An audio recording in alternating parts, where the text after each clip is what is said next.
I wrote down this word fervor there because that's what you said there, that it produces evangelical fervor.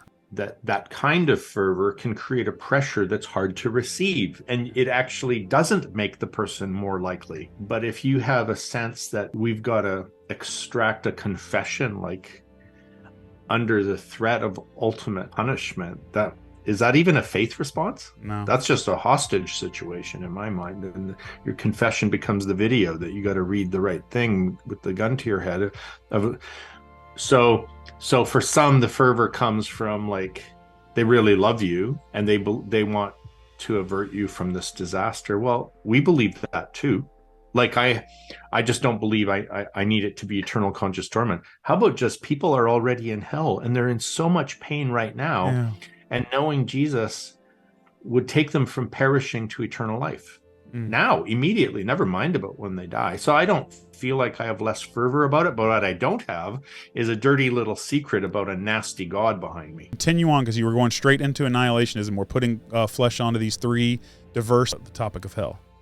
Okay, so they prefer to, most of them like calling it conditionalism now, and that encompasses two things. So there's annihilationism and conditional immortality. And I'm told I get them backwards sometimes, so I won't attach the labels. I'll just say there's two kinds of conditionalists. One kind of conditionalist would say, if you don't become a Christian in this life, when you die, that's it. You just cease to exist. You go into non-being. Another kind of conditionalist would say, no, you will rise again for the final judgment. And at that final judgment, we will discover that you didn't give your life to Christ in this life. So then you're thrown in the lake of fire and burned up and consumed immediately. So in all three cases, you enter into non-being. So down to our last with Universalism. And this one, I believe, is very diverse in its approach. See if you can speak to this one for us. Yeah, it's diverse to the degree that I don't like the term, and it is an ism. But, like, if we're going to say, okay, what might be the range here?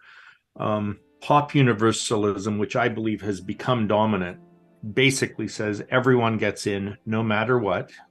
And they may even, maybe even the majority would say sin doesn't matter, Jesus doesn't matter, the cross doesn't matter, response doesn't matter, there is no judgment. That's a kind of universalism. I'm like, well, that's not what I believe. The other, we call it apokatastasis, which is the Greek term for restoration of all things, or you might call it patristic universalism, or I like ultimate redemption. Patristic universalism says that sin is a problem that requires an incarnation that led Jesus to his death and resurrection, where he overcame death for us all, that we will face a final judgment where a faith response to Jesus Christ is necessary. But for those in this life who have been unable to have a clear vision of who Jesus is, that means their negative response was dysfunctional. But when we see him face to face, he will free us from the delusions and distractions and temptations and attachments that kept us from saying yes. And we'll go, oh, okay. And like Paul, so it will be like Paul on the road to Damascus, where in seeing him, we will say, of course, and then he'll welcome us. So in that model, all the essentials of the gospel are still there, right? Sin needs to be dealt with. Death needs to be dealt with.